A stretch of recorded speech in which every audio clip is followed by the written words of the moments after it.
I call this workshop emotional sorcery. So, sorcery is using your emotions to source what you want in your life. How we have been conditioned to work with our feelings in modern culture in our society is that feelings, emotions are bad. They don't serve our lives. They make it worse. They create more drama. They create fights or conflicts or things like this. So, this is a new way to consider how your emotional world could be serving you and helping you to source what you want in your life. So here I wrote, learn how to be with your emotions without suppressing them, acting them out in a way that creates drama, or letting them distort the intimacy that you're craving. So this is a training in emotional awareness, responsibility, and conscious relating. Okay, so how we're gonna start is I just want to do a little bit of like a pulse check. So just I'm gonna read these questions and write down a tick for each one that is a yes for you. So do you feel embarrassed or ashamed by how much you feel? Do you feel triggered by certain people? Do you feel depressed or purposeless? Do you feel stressed out and nervous often? Do you wake up feeling stressed or anxious? Or do you have the feeling that you're not living up to your potential? So just if it was a yes, just give a tick. Okay, great. So you have three. Yeah, great. So just keep track of that. There's two more pages, so we're gonna do two more. So thank you for putting that in the chat. Next. Oh wait, is this the right one? Yeah, next one is, are you afraid to step into your power? Do you feel paralyzed by your own dreams? Are you eating your feelings, overeating, or undereating? Do you have inflammation in your body? And or do you find it challenging to say no? All right. And the last set of questions. Are you single and annoyed that you can't find a partner? Are you trying to manifest your partner? You feel super clear on what you want, but it's not happening. In relationship, do you find yourself emotionally unrested, triggered, overwhelmed, hurting, or in pain? Do you find yourself in toxic relationships with men and keep repeating this pattern? Do you freeze or panic when there's a conflict? Are you aware you have emotions stored, but you don't know what to do about it? All right, so those are all the questions. And in the chat, will you just give me a number about how many ticks that you had?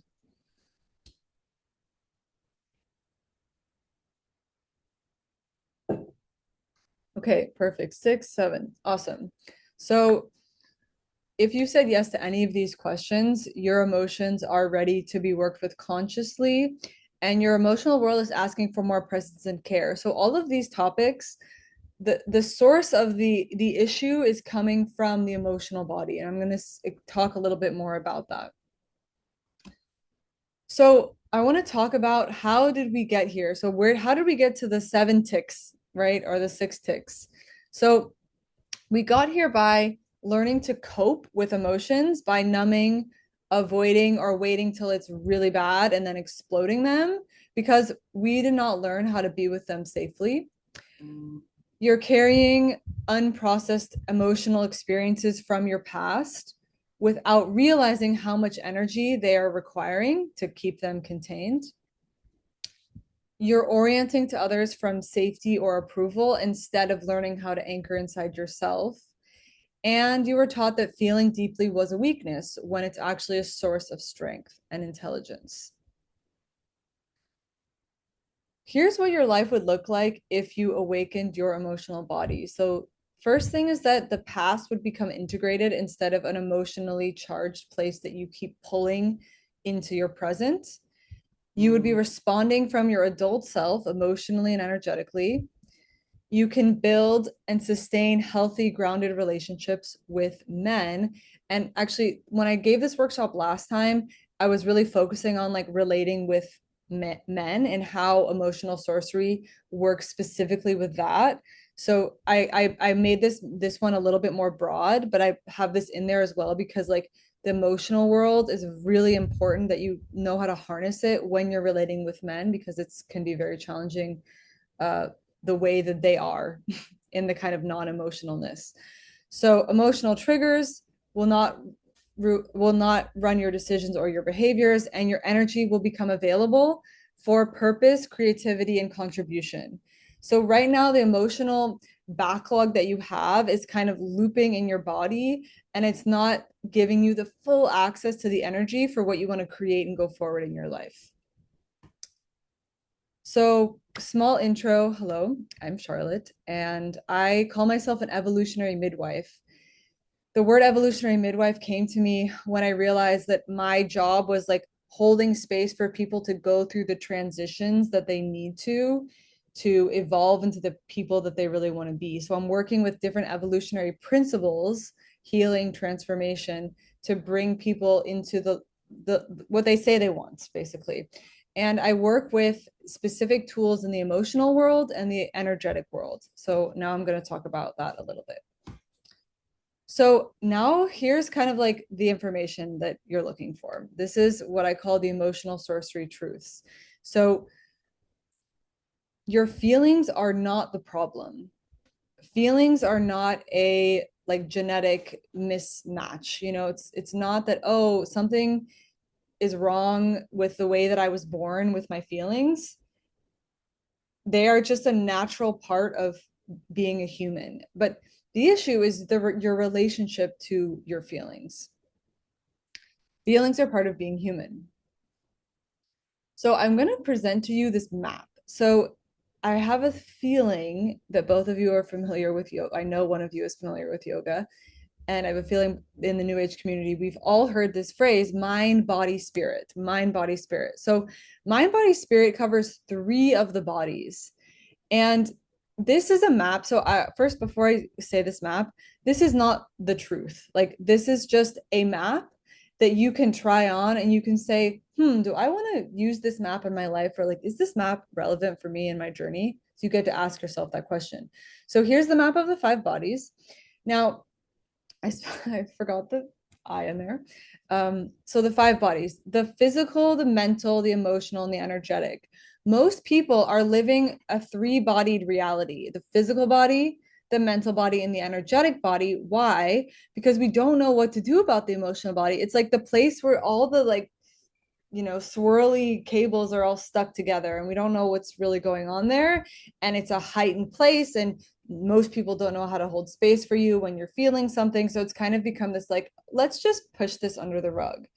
So, and before, coming into spirituality, most of us were living a two-body reality, which was only the physical and the mental. School from 8 o'clock to 3 o'clock, we were only training our physical and mental. We actually 90% of it was your mental body. It was studying, it was reading, it was writing, and we had 1 hour of PE. So that's how we grew up. So the second layer of our beings are like these are things that we have to now consciously or like choose to learn as adults in order to be integrated. So the theory of this map is that when all four of your bodies are online and working, some of them need healing, some of them need shifts, some of them need this food or this thing. But when they're all online, your archetypal body comes online. And your archetypal body is the part of you that is able to receive your divine purpose from God, like to be in full service and devotion to what you came here to do.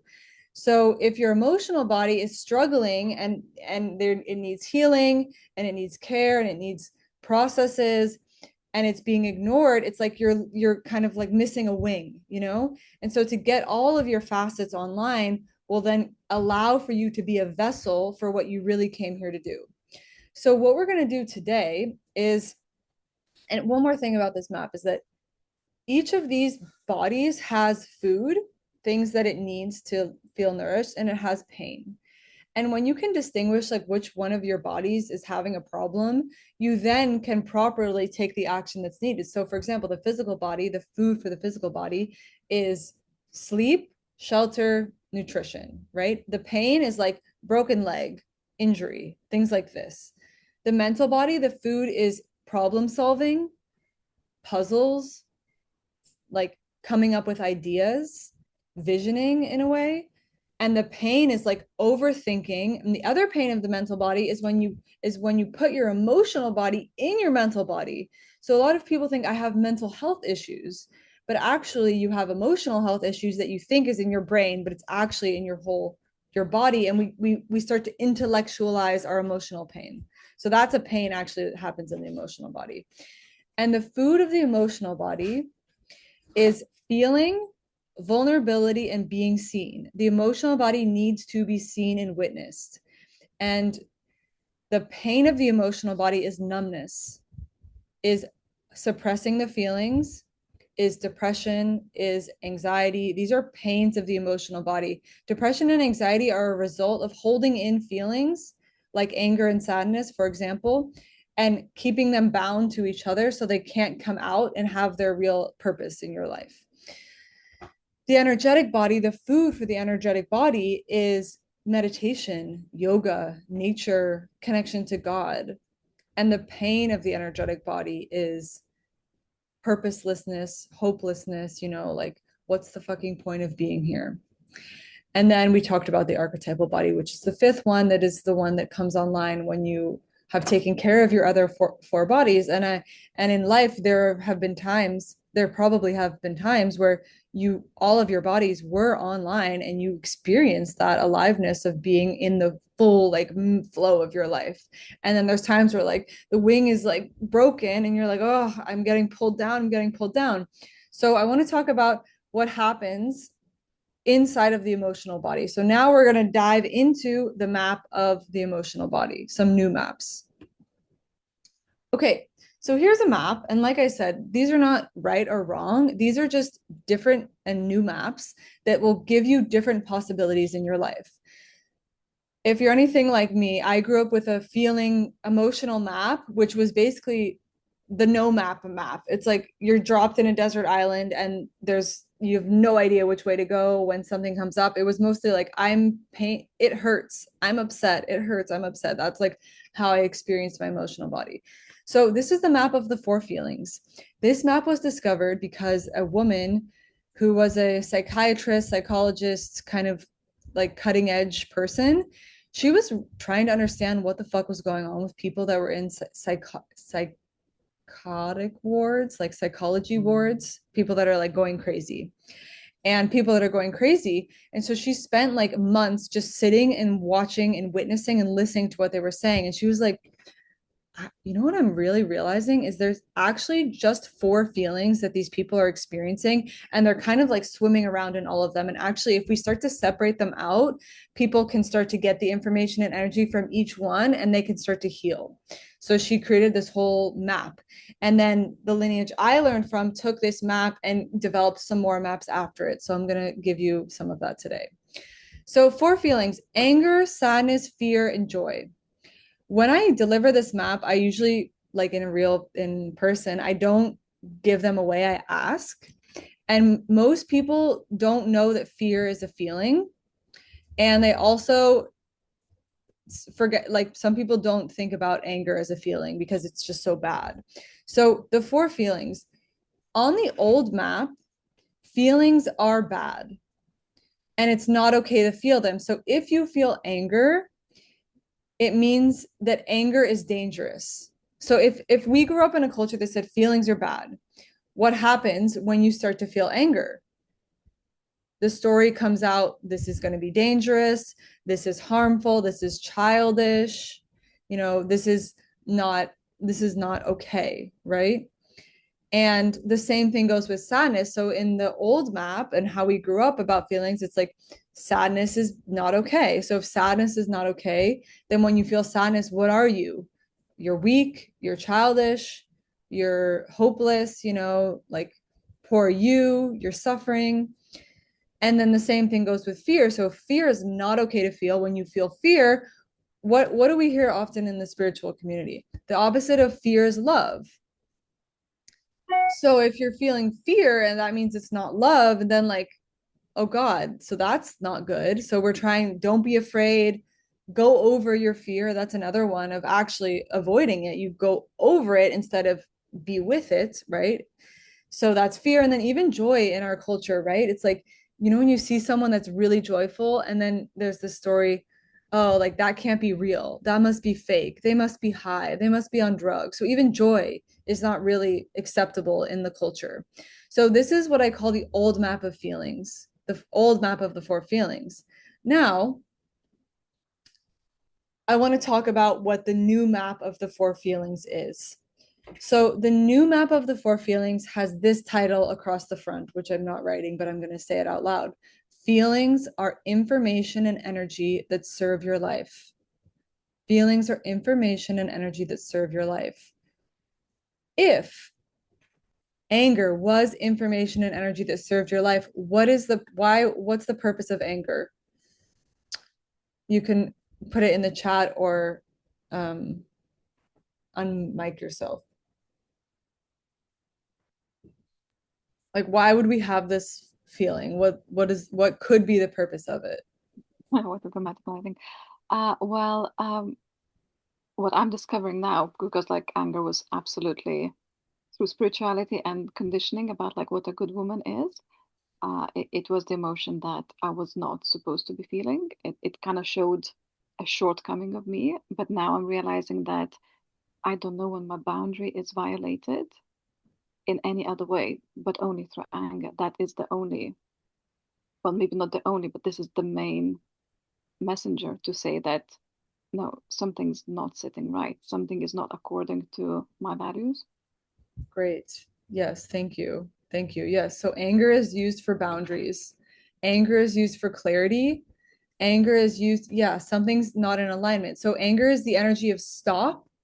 No. It's also the energy of go. Yes. So if you tuning your body like as just as a exploration, if it really was neutral information and energy, and you were just feeling the power of the energy, you would feel like you want to run, you want to go somewhere. And also, you would feel like, stop, I don't want this anymore. The other thing that anger is useful for is for holding a safe space. So, anger creates clarity. Anger creates clarity. So, I'm delivering this workshop using about 15-20%, no, maybe a little bit, yeah, 15% anger. And I'm using the energy to deliver the message and be super clear. I'm using my voice in a way that it goes out, right? If I was like, okay, so it's really good for to be in this workshop with you, and I'm really thankful that you're here, you would leave the workshop, right? Or you'd kind of float away. So when you're holding space, when you're teaching a yoga class, when you're delivering something, you need the anger energy to take yourself and present and go forward and contain the space and take a stand for the level of responsibility and take a stand for the level of integrity you want to bring in the space. Okay, great. So let's talk about sadness. So if sadness was information and energy that was serving your life, why sadness? What's the purpose of sadness for you?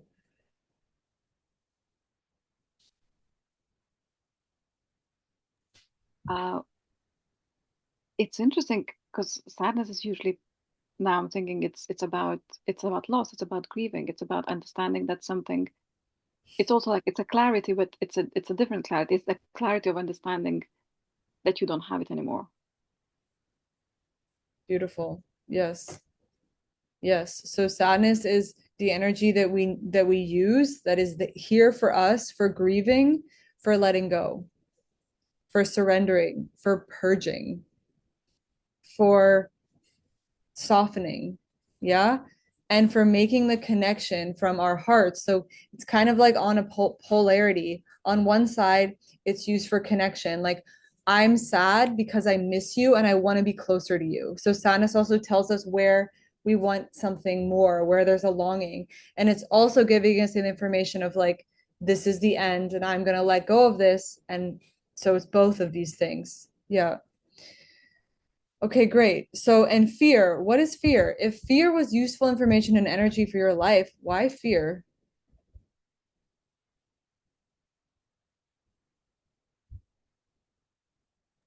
There's also about that something is not aligned, it's not safe. Like there actually is,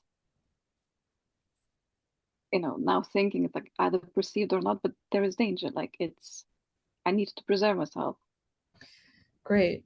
Yes, lack of safety. Melissa said lack of safety, and you said danger. Exactly. So fear is like, also kind of has this these two sides poles to it. On one side, it's telling you when something is not safe. So if you're walking on the street and your fear come, let's say suddenly you feel 25% fear, that's information. Hey, actually, there's something weird going on the street. I'm going to take the other street or I'm going to turn around, right? So that's your fear protecting you. On the other side, your fear is also showing you where your edge is. So it's also the place where you go to find the expansion, right? So if you were to say I'm going to not feel my fear, you would actually miss these little signals of like, oh, actually this is a moment for me to take a leap, right? So that's for you to discern, what the fear is saying and what's the purpose of it in that moment. Okay, great. And then let's talk about joy. So if joy was information and energy that was serving your life, why joy? Because that's the one where which was like, well, things are effortless. I'm in my alignment. I'm relaxed. Um, I'm answering my heart's call. Yeah, beautiful. I love that. So answering your heart's calling. Melissa says alignment. So yeah, joy is the energy of celebration. It's used for celebration, for appreciation, for acknowledgement, for going first. And like alignment, I mean, yeah, I think that could be a great way to say it as well. Like you're aligned with your what is true for you, right? Um, and so each of these four feelings, there's an archetype that goes with them that I love to share as kind of like an anchor that helps you to understand what this like which part of you would come online when using this consciously. So the anger energy is the archetype of the warrioress or the warrior.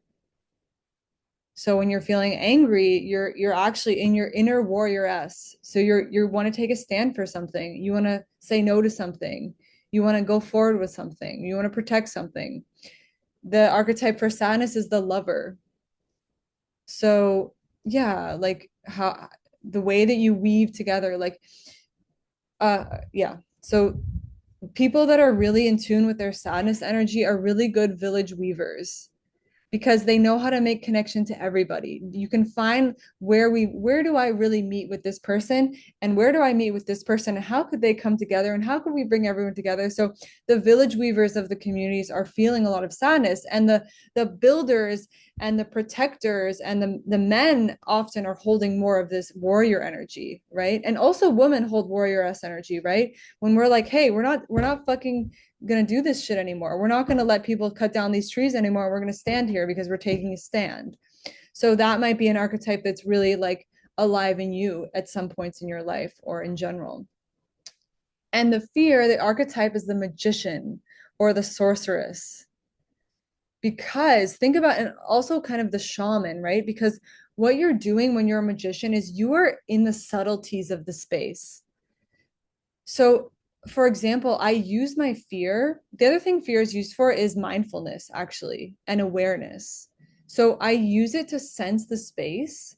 So, for example, like I'm looking at you now and I'm seeing, okay, is she following? Am I talking too fast? Is she with me, right? So if I'm in a group setting, I'm using my fear to really like put my antennas out and feel where we are, right? So the magician and the sorceress is like using the fear, going beyond, going into the unknown to find out things that haven't been found out before. And the archetype for the joy is the queen and the king. So yeah, this is like when you're in your queendom, you're in your joy. And all of these, like sometimes when I do this, people will say, we talk about sadness, they'll say love. It's about love. But where does love go in this?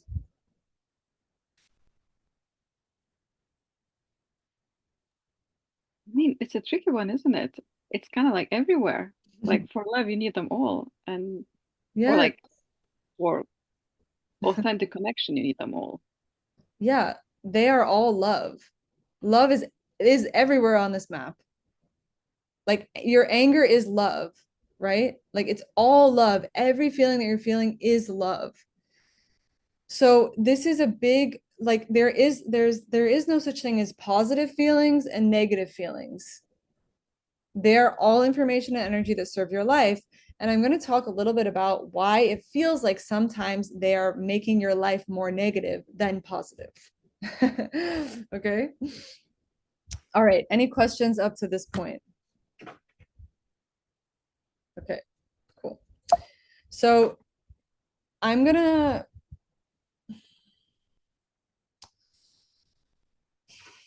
I'm actually not going to do this part of the workshop. I'm going to say it to you and then I'm going to cut to the like level 2 with both of you. Not level 2, but the next maps. So the something about anger is like you are not angry enough to fulfill your destiny or stand firm in front of a man, so you collapse instead of holding the polarity. So anger is a really important energy to maintain your clarity and your boundaries and not kind of collapse. So that's part of the training that I do is like teaching you how to hold your anger and use it as like the energy that's going to push you forward into like what is really your path. And the other thing about these are kind of like the little like insiders on each of the feelings. So this one is about sadness and in relationship to relationships is that you really need your sadness in order to make heart connections with people. So if you are blocking your sadness and you're numbing your sadness and you're swallowing your sadness, like you will never get the intimacy that you're really longing. So it's like the vulnerability that comes with really revealing your sadness is the doorway to the connection that you really want in your life, the connections in general that you want in your life. And your fear is a huge key, as I was saying, is it is the energy that's really here for you to help you evolve and create new things. So if you avoid your fear, you just kind of do the same things over and over again just to be safe. So if you use fear only to be safe, then you miss out on the evolution that it's calling you forward. So this is the part that I want to leave you both with is that there's a difference between a feeling and an emotion. Okay. Like I was saying, feelings are information and energy that serve your life. They come and they go. They come, you grieve, they go. The anger comes, you say no, that it's over. Now, if you find yourself in like a chronic anger, okay, like, and you've been angry for a year about this, maybe you've been angry for 2 years, maybe you've been angry for like 25 minutes. When the anger or the feeling is lingering, we call this an emotion. So, an emotion is an unprocessed feeling from your past. It means that you started to feel the anger at some point, and then either you or someone or the situation made it so that it stopped and it couldn't complete its full cycle. So, it gets stuck. And then, because the universe is kind and loves you, gives you plenty of opportunities where that gets triggered over and over again because it wants to be completed, like it's trying to close the loop.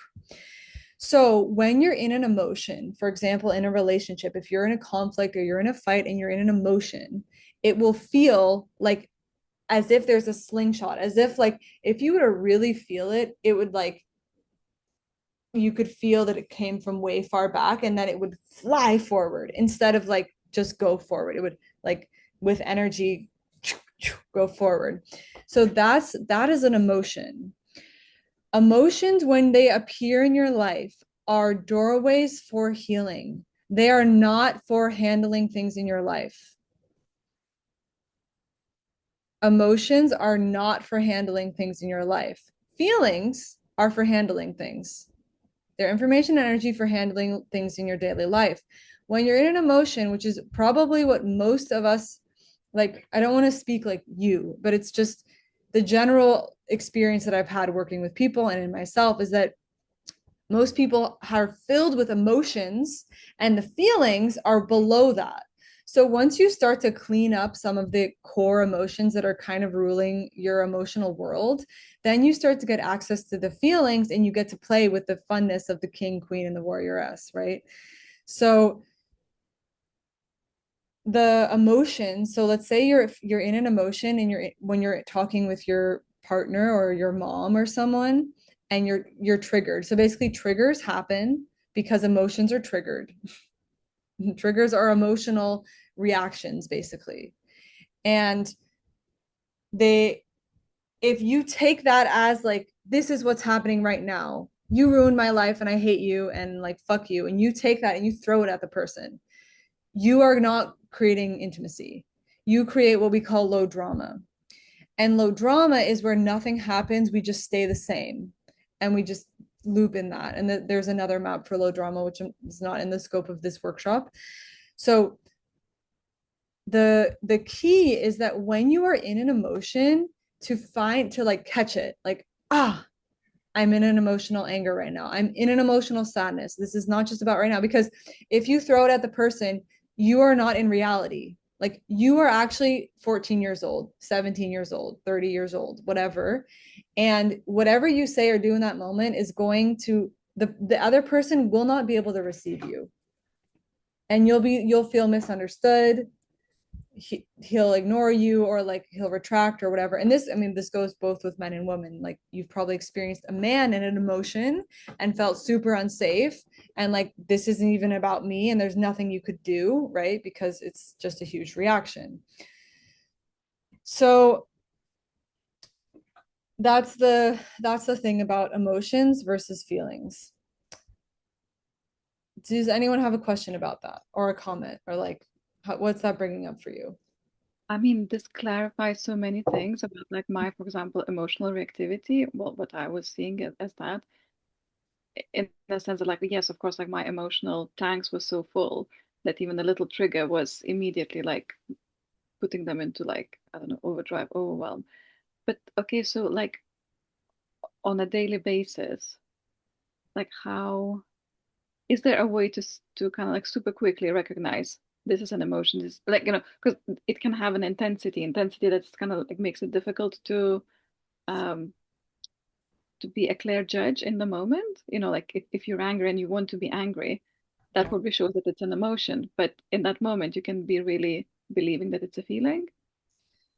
So yes, in the beginning, it's gonna, you'll now that you have this awareness, something's gonna come up and you'll be, is this a feeling? Is this emotion? What's going on? So it'll be a little bit like sticky in the beginning, but once you give yourself a bit of time to let this distinction land in you, you'll start to feel the difference, because the emotions, they just feel really sticky and they feel charged. They feel charged, and that you can feel that, as that it would like, wow, like that it would come really fast and hard. That's how you know it's an emotion. And I guarantee most of the things that you're feeling right now are just emotions. So you can almost assume like, I'm in an emotion, I'm in an emotion, I'm in an emotion. And yeah, that's pretty much how I would see it. The feeling anger is totally available to you and it's there, but when it's covered with all the emotional anger, you don't really get access to it, because it's almost like you have to clean the stuff on the top first. You have to like peel it off. Yeah. And for some people this doesn't take a lot of time, or it doesn't mean like 700 years of processes. It really can mean like there's a handful of things that need cleaning up, and when you've cleaned them up, you get your energy back. You get the energy back as that neutral information and energy. And so that's what healing processes are for. So what you can do is you can then say, so the reason that I'm delivering this information is because, and the reason I do what I do as a coach is because you can't do this by yourself. Like emotions, they need witnesses. Like you can go find anyone, I don't care who, but it's like you really do need someone to help you complete it. That's part of the healing, right? Is that you are being received and seen in what is going on. Like that's really a big part of it. So what I have next in the workshop is an invitation to do this with me if you feel called to it. And otherwise, like I really invite you to find people that can help you process your emotions so that you don't live in a triggered state. And this is like a lifestyle. This is like a lifestyle to live. So when I'm in a trigger and there's a big emotion coming up, I'm like, hey, I need some support with this. And let's say you have a topic that's with someone that this emotion gets triggered by their presence, right? That if you go and take care of it first, you will come back with like this clarity to then actually have the conversation with the person. Yeah, that needs to happen, right? Because like of course there's something that needs to happen in the relating that's going on, but it's like how do you handle it and at what point do you handle it? And just like in my personal experience is that my partner has these tools and distinctions. So when either of us are in an emotion, sometimes I don't catch it. Like because when you're in an emotion, like it almost feels good. You're like, this is like this is my truth. Ah. Exactly. It feels the reality, isn't it? Yeah, you think like this is the truth, right? And so we call each other out. He's like, Charlotte, let's take a moment. And then I'm like, oh, okay, fuck, I'm in an emotion, Okay, okay, okay. Then we can work with it, right? And then he can shift from like, she's an evil bitch reacting at me and into I can hold space for her right now because she's having an emotion and all emotions come from the past. So whether she's actually 5 right now or 17, like, hey, I want to be on her team. And so that's how you can work with this inside of a relating space. And in general with your friends, like pretty much all of my friends, like my real friends have this context now because and the reason it's like this is that I really love being with people where we can be real about this, where I can say, hey, I'm really triggered, or like she can say, hey, I'm really triggered, or hey, can you help me? Like, yeah, sure, here, I'll hold space for you. And that's also part of the training I do is I train you on how to hold space for these processes in micro moments, like in the kitchen with your partner, or like in a proper healing setting when you want to have a client and work through this with someone. Yeah. Yeah, Great. great. It's really like clarified it all. Mm-hmm. So, a starting point is to take notes, like basically start making a list of the emotions that you find. So, you're like an emotion hunter now. So, when you catch yourself triggered in a reaction and you want to see, is it anger, is it fear, or is it sadness? Could even be joy, actually, emotional joy. But usually that's not as much of a thing for people. So, yeah, which one is it? And it's like, okay, check emotional anger when my partner doesn't take out the trash. Emotional anger when I say something and he doesn't actually respond to what I'm saying or like moves his eyes in a weird way. So just getting really specific, right? And then you now have a list of things like, okay, this is my work. Now you know like this is mine and his is his and this is mine. Yeah. Melissa, are you still here? Is she here? Okay. Yes, I'm here. I'm here. Okay, cool. Just wanted to see if there was anything that's coming up for you or how it's landing in you or if it's resonating. Yeah, it's all resonating. It feels clear. It just feels like a lot of different skills to be learnt, scratching the surface. Yes, yes, totally. It is really a body of work to train and to learn and to carry with you is to improve your capacity in relating with people in the emotional spaces, right? Um, so great. And again, like this is not like the truth. These are maps and distinctions that have clarified a lot of things in my life and helped me to create what I wanted and heal what needed to be healed. And I've seen like only success with people that have said like, "Hey, I'm going to work with these maps for a little bit and see what I can move, what I can shift and change into." Yeah. Cool. So I'm going to just wrap this up in 2 minutes. Um, so here's what we covered. So we covered where you're at in your emotional landscape, how emotions move, complete, and communicate, intelligence of anger, fear, sadness, and joy. And there's also a little added distinction, which is that when you mix two of the primary feelings, you get a third thing, which is an emotion. So I'm going to give you one example. When you mix anger, so actually let's try it right now. So think about something that you're angry about and kind of like make a little bit of a sound like ugh, ugh. Good. Now get sad about the same thing. What happens in your body? there's a lot of tension. Like there is a tension from the anger, and there's kind of like another kind of tension, like higher up in my body from the sadness, and then Mm, it feels like it's combined, but it's also confused. Like my focus doesn't understand where to go. great. Perfect. Yes. So what you just, if unless it feels swirly, it softens. Okay, great. So we all have different like strategies that we've created for dealing with the feelings, and mixing them together is one way to like totally not get to feel them. And when you mix anger and sadness, the overarching experience is that it creates depression. Depression means pushing in. So the anger is the energy of like, fuck this, I don't want this anymore. And the sadness is like, I get, oh no. So when you're like collapsed and you want to go out, then you get this energy gets pushed in and it feels like you're depressed. And there are many ways that that could manifest for you. So that's an example of when you mix two of them. So like you were saying, it's like the sadness is here, the anger is here, you can feel it. And when we mix them in the body, it creates a stuck emotion. So part of also what the work is to do is unmixing the feelings, feeling them separately, and getting the information and energy from them. So that's also something that you can distinguish in people when you're with someone, and you can help them understand like, hey, what are you feeling? And it's like, I don't know, I'm just hurting. Okay, like, are you feeling sad? Are you feeling angry? And you can use these four feelings just to help people get some more clarity about what's going on. Each of the feelings has something important for you. Yeah, but when they get mixed together, you get stuck. Yeah.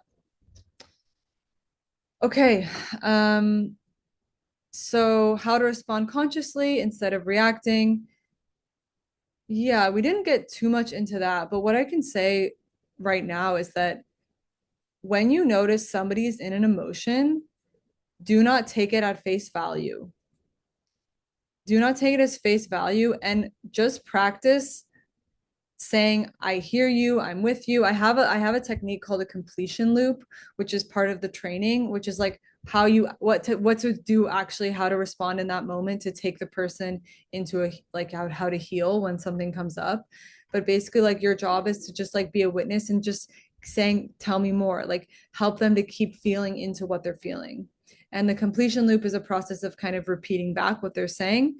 And if you're interested in that, we can talk about that in another space. Um, yeah, so when the emotions are integrated, you have your clarity and your energy back, and you can see the situation as it is. So when you've gone through the emotional healing process of the thing that's sticky, then you come back into the situation that it triggered it, and you're like, oh, this is my truth. Yeah. So the last part is an invitation for you ladies, and just gonna quickly leave this here. So if you want support to integrate this into your life and relationships, I have a private container that's both like a healing portal and a training. So you're gonna be trained on how to do these skills that I'm talking about as a space holder, and you will go through it first yourself. So, emotional clarity, integration of past emotional experiences, self trust, emotional confidence, less reactivity, capacity for intimacy and honest connection, and living from presence rather than emotional survival. So, if you do nothing, if nothing changes, the emotional patterns, they just will keep showing up, and you can keep like kind of micromanaging them, but they just keep showing up. Energy will stay tied, like stuck, till you complete the experiences. And then I think for the biggest thing is like relationships, they just kind of live from reactions instead of choice. Um, and in general, life will feel smaller than it needs to be, like when you're holding the emotional weight. So if you, oops, are interested in my program, so I have a program called Threshold, and it's 3 months. And basically, what we do is I train you with the modules, like with kind of the map stuff, and then we do healing processes together. And you basically are going to start keeping notes and track of everything that's coming up. And we just start going through the list. And there are many different types of processes I have to support you in healing these things. So you'll get my guidance and you'll get all the tools. And it's for women that want to meet love, life, and purpose from emotional maturity. So you're invited to join Threshold at 2222 or two payments. Typically, I'm charging 3,000 for the 3-month container. So this is just a special invitation for either of you and whoever's watching this replay. So yeah, thank you so much. And I will now open the space for any questions about anything we talked about. And if there's any way I can support you with your next step, I'm here to guide that. Just want to say thank you. That was so great. I know it's just the tip of the iceberg, but thank you, Charlotte. I got a lot from it. Yay, I'm super glad. Thank you for being here. Thank you so much, Charlotte. It was really very, very eye-opening. And unfortunately, I have to like, I mean, I feel like I have like a massive amount of questions swirling inside me because it was, again, it was so eye-opening. But I also kind of like need to jump into like the mom archetype and go feed the people. So I'll have to say bye. But thank you so much for this. Yeah, you're welcome. Thank you both. And feel free to message me with your questions as they come up and stay in touch about it all. Absolutely. Thank you so much, Charlotte. Okay, bye. Thank you so much.